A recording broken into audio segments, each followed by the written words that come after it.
Okay. I do know we have a few folks still joining, but for the sake of time and keeping to our schedule, we'll get going.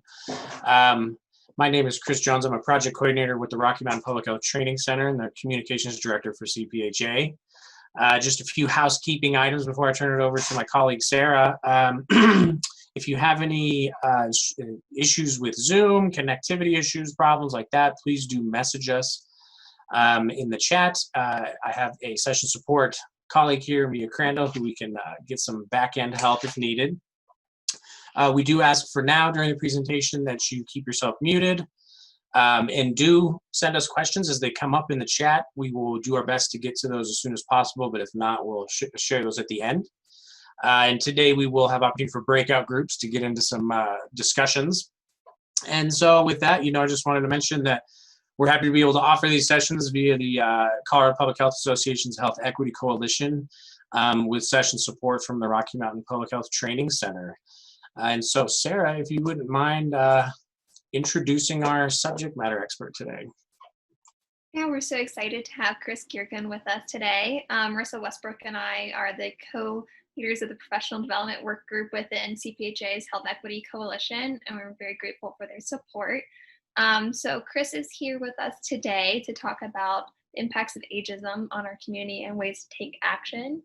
I'm sure she'll say much more beyond that, but I just want to share a little bit of her background. Very grateful for her to join us. She is an advocate for health and well-being of older Coloradans and currently serves on the board of Colorado Senior Lobby, where she advocates for legislative changes. She also facilitates conversations on ageism as a campaign manager of On the Same Page, Intergenerational Conversations about Ageism, a series hosted by Changing the Narrative, which I've participated in session in, and it's great, and I'm sure she'll talk more about that. So formerly, Kris worked in hospice and developed an advanced care planning training program. So she has hands-on experience with what she's speaking about today, and will make it an engaging time for all. Take it away, Kris. Thank you so much, Sarah, and thank you, CPHA and the Health Equity Coalition. I really appreciate you all giving me the opportunity to share this information about ageism with everyone. So I'm going to share my screen. We'll see if this works successfully. And let's see. You're able to see.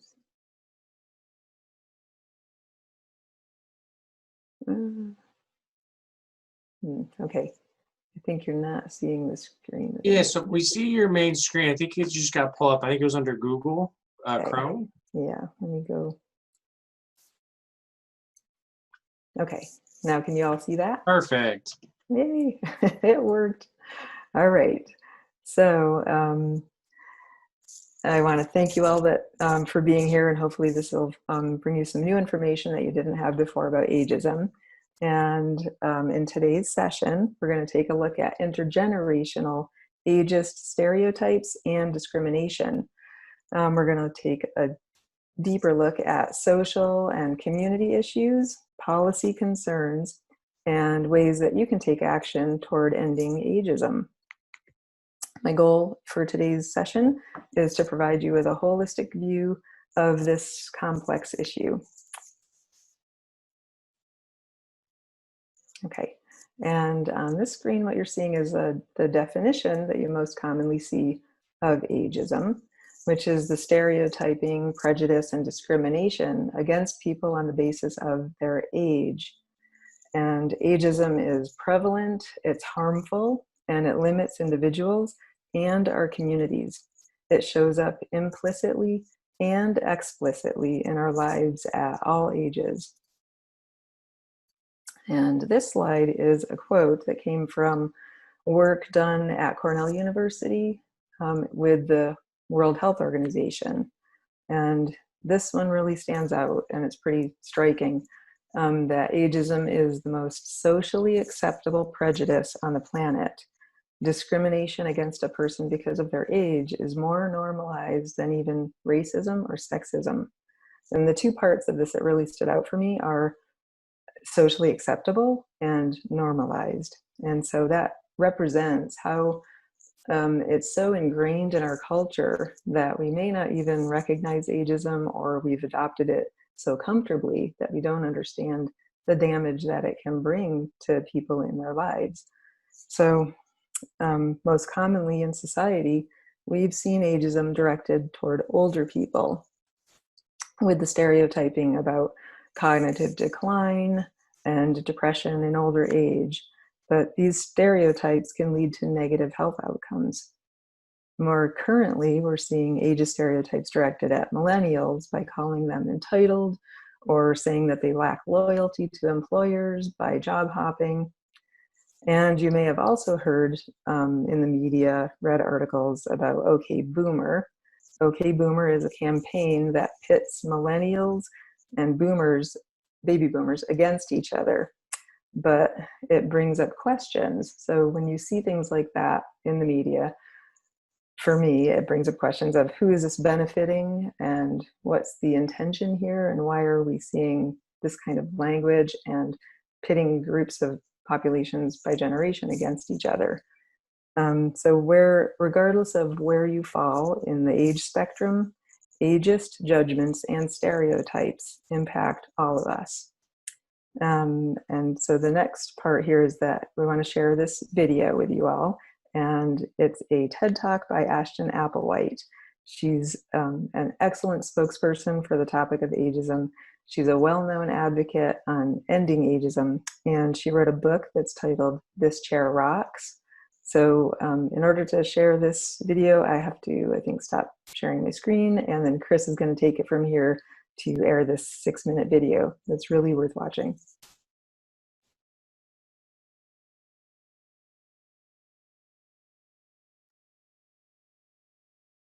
But what never dawns on most of us is that the experience of reaching old age can be better or worse depending on the culture in which it takes place. It is not having a vagina that makes life harder for women. It's sexism. It's not loving a man that makes life harder for gay guys. It's homophobia. And it is not the passage of time that makes getting older so much harder than it has to be. It is ageism. When labels are hard to read, or there's no handrail, or we can't open the damn jar, we blame ourselves, our failure to age successfully, instead of the ageism that makes those natural transitions shameful and the discrimination that makes those barriers acceptable. You can't make money off satisfaction, but shame and fear create markets, and capitalism always needs new markets.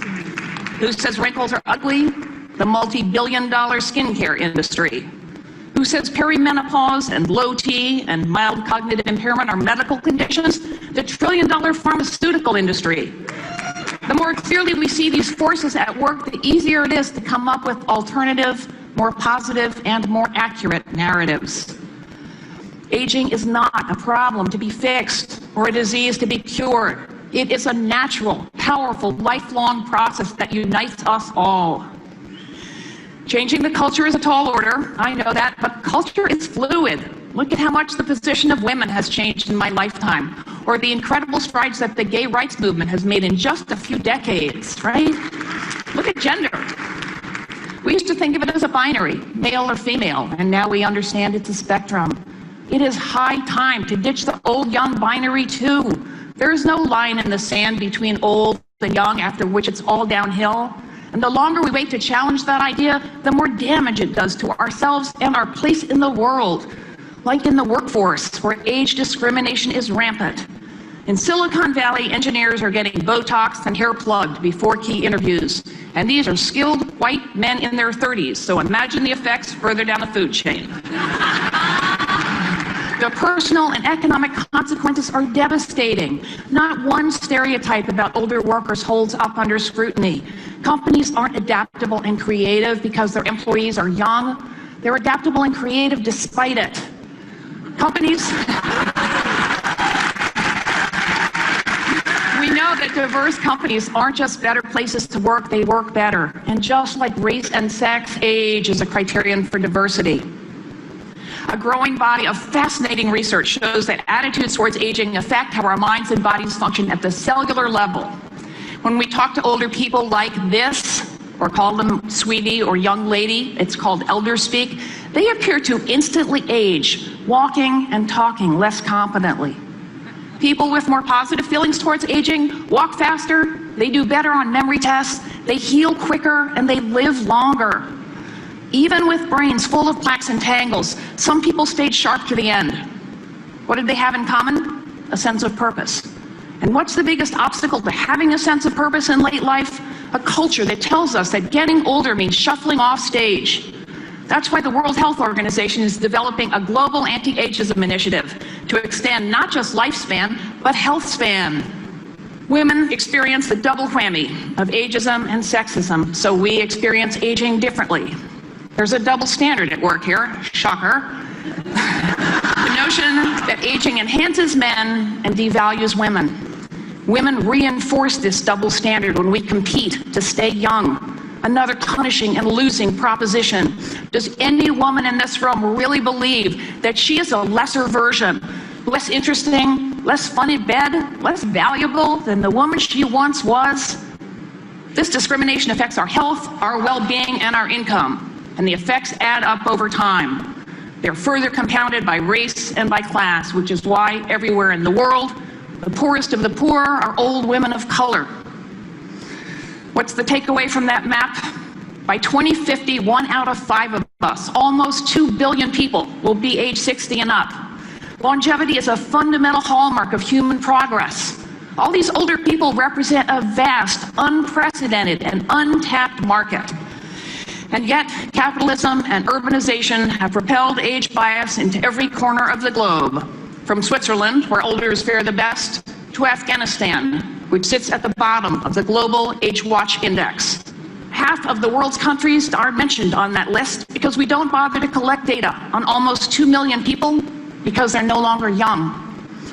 Almost 2/3 of people over 60 around the world say they have trouble accessing health care.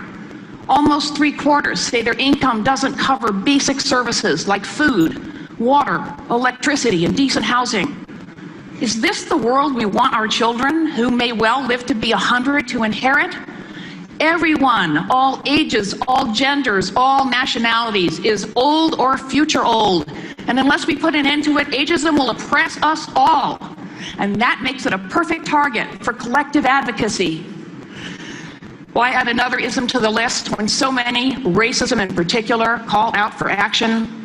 Here's the thing, we don't have to choose. When we make the world a better place to grow old in, we make it a better place in which to be from somewhere else, to have a disability, to be queer, to be non-rich, to be non-white. And when we show up at all ages for whatever cause matters most to us, save the whales, save the democracy, we not only make that effort more effective, we dismantle ageism in the process. Longevity is here to stay. A movement to end ageism is underway. I'm in it, and I hope you will join me.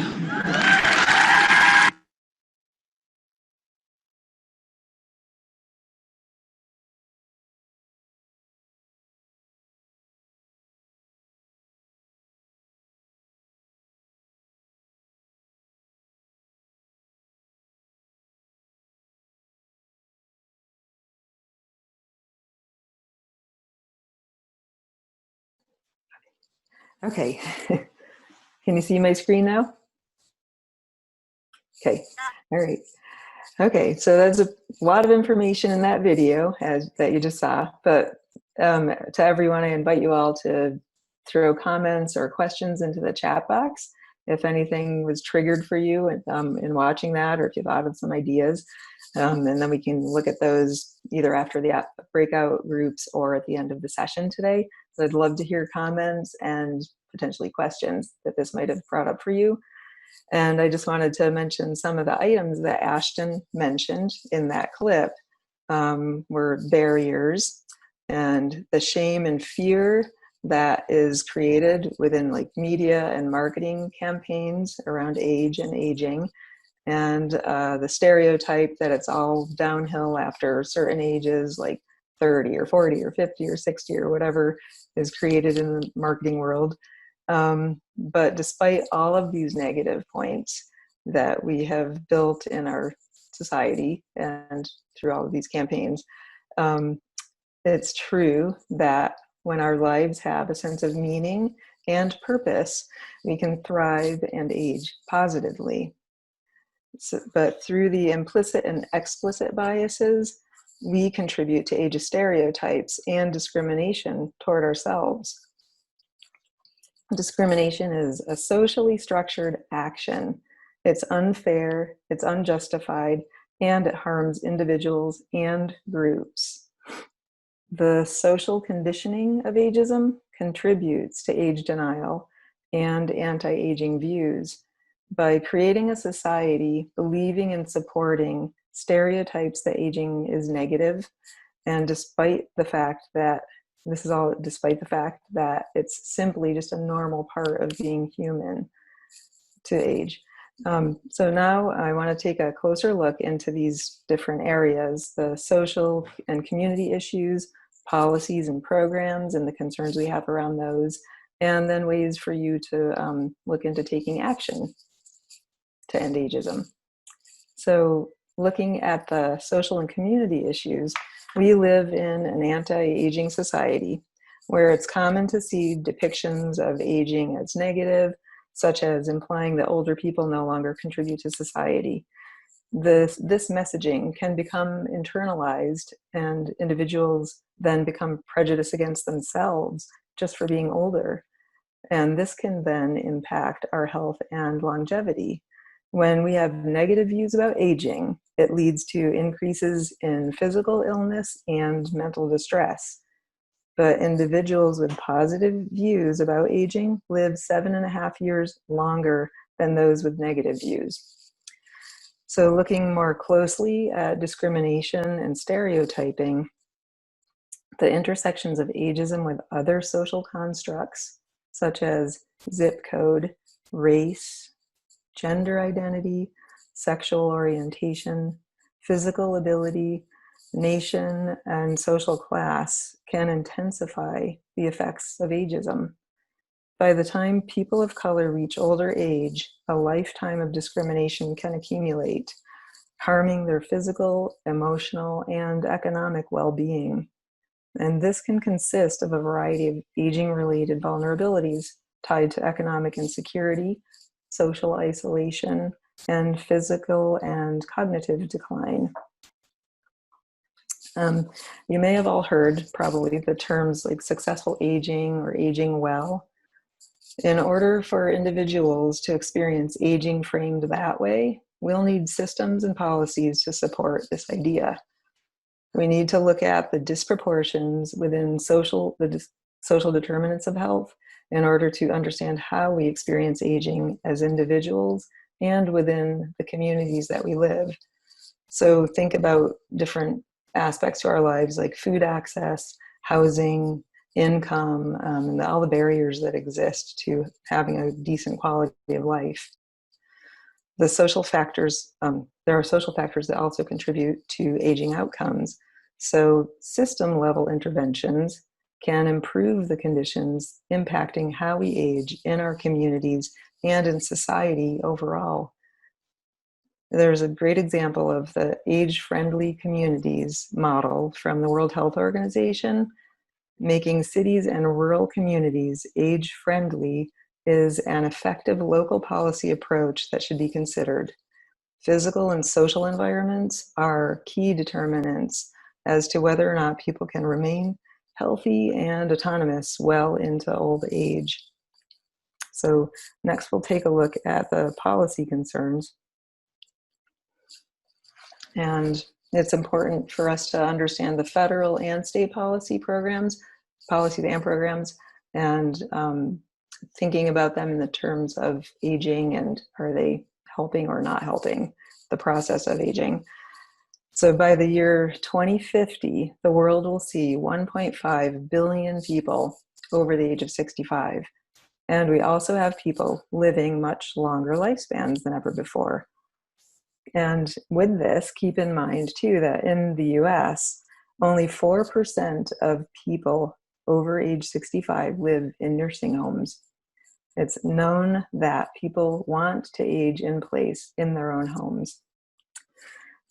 And then we have to consider that programs and policies that were developed decades ago, they were created for a different group of older adults than the ones existing today. Adapting to changing times rather than carrying on with old stereotypes about older adults is critical. When it comes to policies and programs, some of the areas of concern that we need to address are the shortage of providers trained in geriatrics, access to benefits, elder justice, employment discrimination, isolation, housing, food scarcity, financial vulnerability, broadband barriers, and caregiver issues and challenges. Those are just some of the areas we need to consider. And language and framing matters, especially when it comes to policies, because policies impact so many lives, not solely those who are aging, but all generations. And when we think back to the previous slide about communities, I wanted to take a look at population predictions. Today in the US, we have over 74 million people under age 18 and over 56 million people over the age of 65. But by 2030, the numbers of young people will have grown just a little to 76.3 million, but the numbers of older people will be 74.1 million, meaning that within the next 10 years, we'll go from 56 million people right now to over 74 million of people aged 65 and over. So thinking about those numbers and how much the population is going to grow, younger and older, in 10 years is part of the reason why we need to look at policies and programs so that they accurately reflect the current and future populations, and no one should suffer simply for growing older in the US. Okay, so now we could go into breakout groups, which I'll let you all handle this part. Yeah, thank you so much. So Kris here has come up with some wonderful questions, you see, and we will be breaking you out into groups for about 15 minutes to make sure that folks are engaged as possible. We will also have some facilitators in each group just to nudge you along in case it's needed. I'm adding those questions into the chat now. Obviously, we won't be able to get to all of them, and so I think we can leave it to the groups a little bit of, if you find one that's kind of a trigger or most engaging, try and focus in on them. But you'll see a pop up here in just a minute when Mia sends us off to our breakout groups, and then we'll get a little bit of a warning a few minutes before the end as well, and reconvene when Kris will wrap up and we'll do some share back.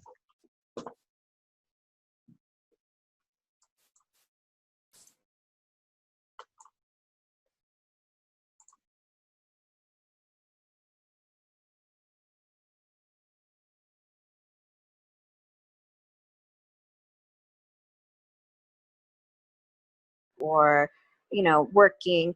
And then I started thinking, just as we ended, about also like older people can have lovely marriages or great sex lives and so on, and things that aren't necessarily associated with a particular age as well. So just more to consider on that also. Yeah, excellent point. You're right. The different milestones of our lives, they don't have to happen in the stereotypical way that they've been written as, right? So my grandfather is a good example. He got married, or remarried. My biological grandmother died when I was a teenager, but my grandfather got remarried when he was in his 80s. And another atypical thing is I just graduated with my master's degree at age 54 last year. So there's all kinds of ways we can break the stereotypes about age, and you can do anything at any time. Age shouldn't limit any of us. Any other things anybody wanted to share? I can jump in to share a bit about, we talked about the first question for a bit in our group, and really kind of thinking about how COVID-19 has illuminated these groups of people that don't necessarily make sense through the messaging, right? That 65 plus encompasses up to 40 years of time that people are living, and how that is so different based on pre-existing conditions or your living situation, and how, you know, for example, some of the nursing home breakouts, that's a very different situation than just people being, you know, elderly. It's also that they live in confined spaces with a lot of shared resources.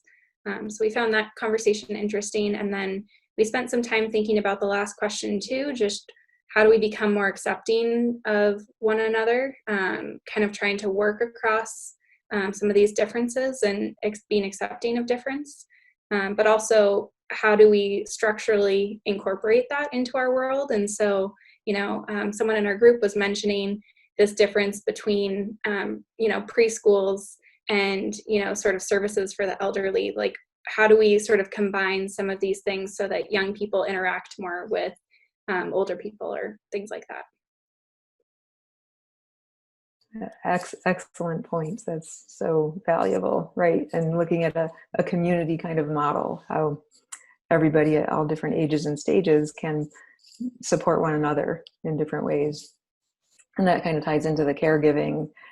Just thinking about caregiving, it goes in all directions. Grandchildren can be taking care of great grandparents, or a grandparent can be taking care of little children, or, you know, it's in every direction on how generations are there for one another, or should be and can be, you know, potentially. And same with communities, taking that model into a community.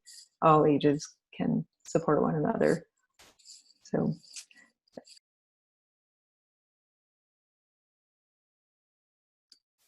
I think, Kris, that you muted yourself. sorry, yeah. Okay, so I'll go on to the next slide, and then at the end we can have more questions if there's time. And so why should we advocate for ending ageism? And in this part, it's all of us have a responsibility to contribute to ending ageism in our society. All generations' voices are needed. We're all growing older and will inevitably be impacted by the policies and programs developed and amended today. We can create a society that supports and understands what it means to age in place. Research has shown that ageist views are reduced through intergenerational connections that include education about the misconceptions of aging. So the more that we all learn about age and aging, the more comfortable we all can become with accepting our own aging journey.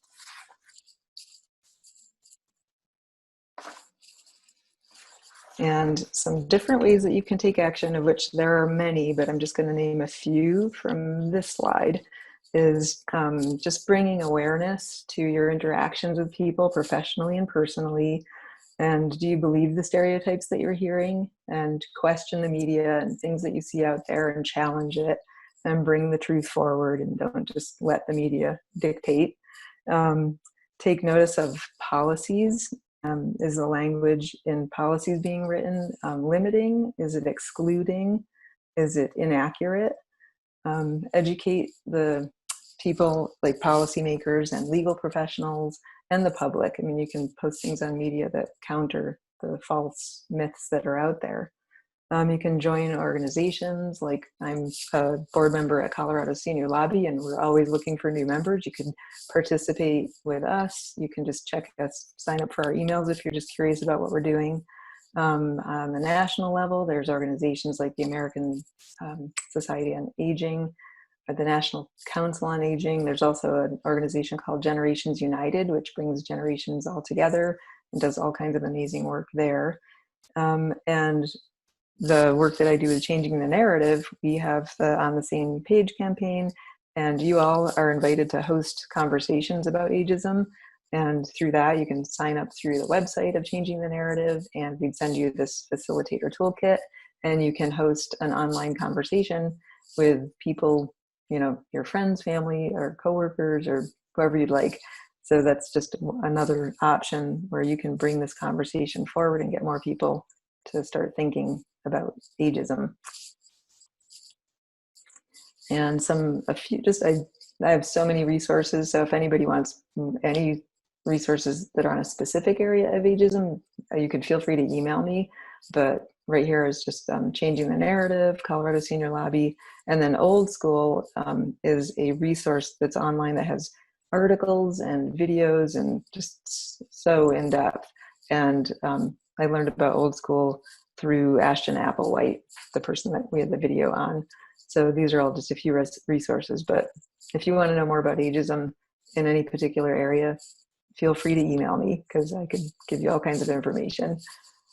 And then this is my last slide, but just a quote that I thought was very meaningful about equity in public health, and that everyone has a fair and just opportunity to be as healthy as possible.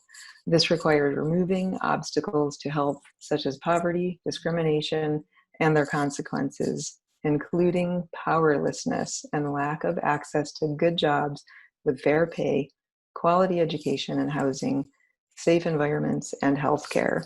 That was from the Robert Wood Johnson Foundation.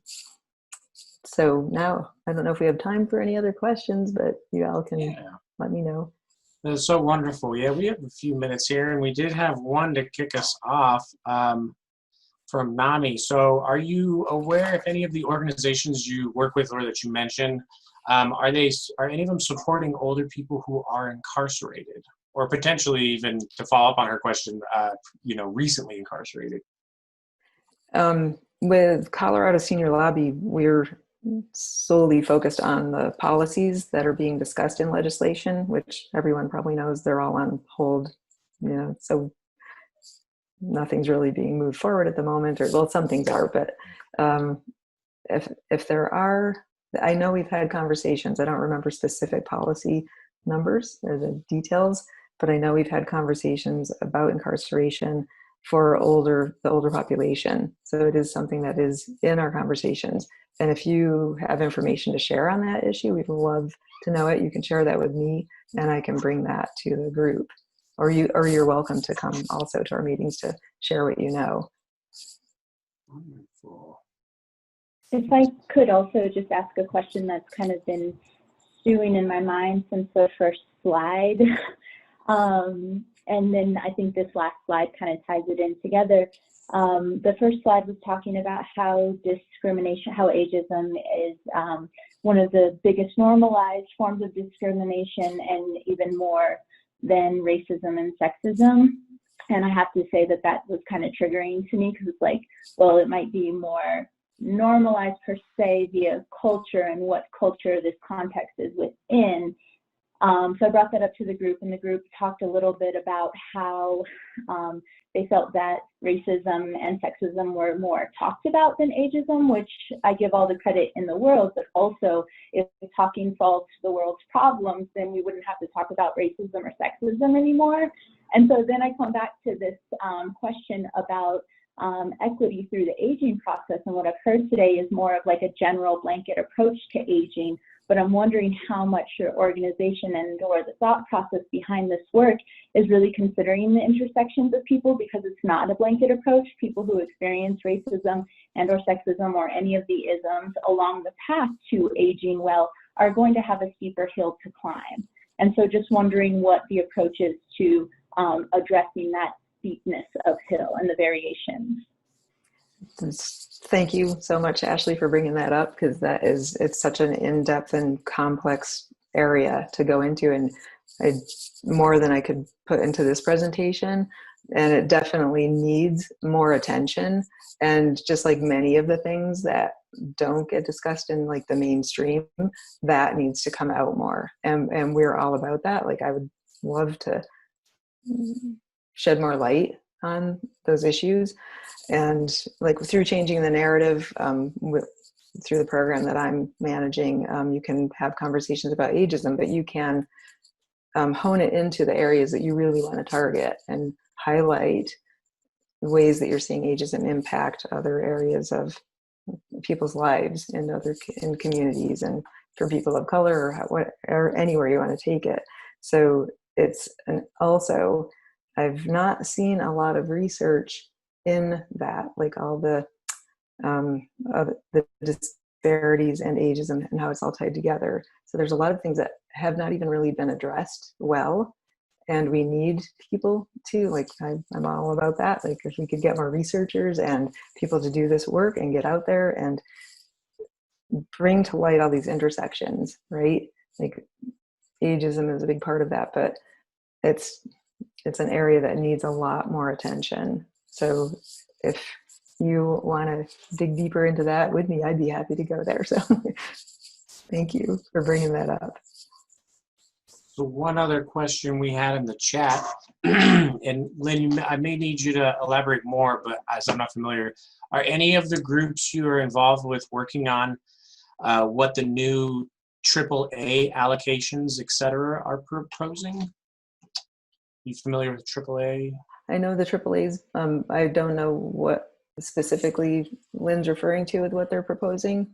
So I know that there have been some of the, because of COVID and other stuff coming down the pipe, that the AAA is looking at revamping how they're putting proposals forward for funding the area agencies on aging, so that the federal dollars flow through these local area agencies on aging.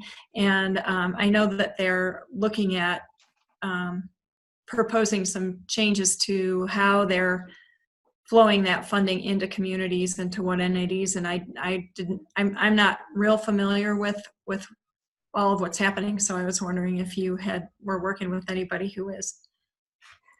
For that, I do know that within Colorado Senior Lobby, we do address all of that.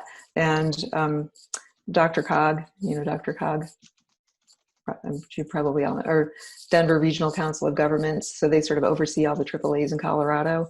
And they're always at our meetings and representing really the AAAs for Colorado, and a lot of the AAAs in Colorado also attend our meetings. So their voices are heard, and we're understanding what is happening for their organizations and in their communities all across the state. Personally, I don't know what the most recent conversations have been about, because I haven't been to the last couple meetings because of other obligations, but all of the information is definitely happening within Colorado Senior Lobby. And even on our website, you could go on there to see like what policies we're looking at and what's happening with the AAAs and how policies are being impacted. But once I have more time, I definitely want to be involved with what's happening there, because that affects everybody's life. I mean, the AAAs are really important. Thanks. Sure. Okay. Well, that takes us to the top of the hour. Oh, one last note. Yeah. Kris is heading up the Health Equity Coalition's community outreach group regarding advanced directives. So if there's room, Kris, for anyone else to join, can they email you and ask to participate in that? Absolutely. Yeah, that would be great. We're researching advanced care planning and advanced directives in Colorado. And if anybody wants to be involved with that, I would be happy to have you be a part of that group and share what you know or learn, so we can all learn from each other. Definitely. Thank you for mentioning that. I'm sorry I didn't mention it earlier. Yeah. Similarly, Ashley put a call to action in the chat. Ashley, I don't know if you wanted to say anything beyond what you posted. Yep, thank you, Sarah. Just wanted to say thank you to everyone, to Kris for guiding us through this webinar, and to Marissa and to Sarah and to Kris and Mia for helping host it. And just wanted to I put in the chat, the Health Equity Coalition does have our next meeting on June 9th, and you all are more than welcome to go or to come. It's a Zoom online, and to email our HEC membership coordinator if you'd like to be added to the distribution. So thank you. Wonderful. And then a final plug, I put it in the chat a few times, but one more time, we really want feedback around this session and our future sessions. So if you're able to take a moment, do let us know what you thought. And thank you, Kris and everybody, and Sarah and our Health Equity Coalition for making these happen.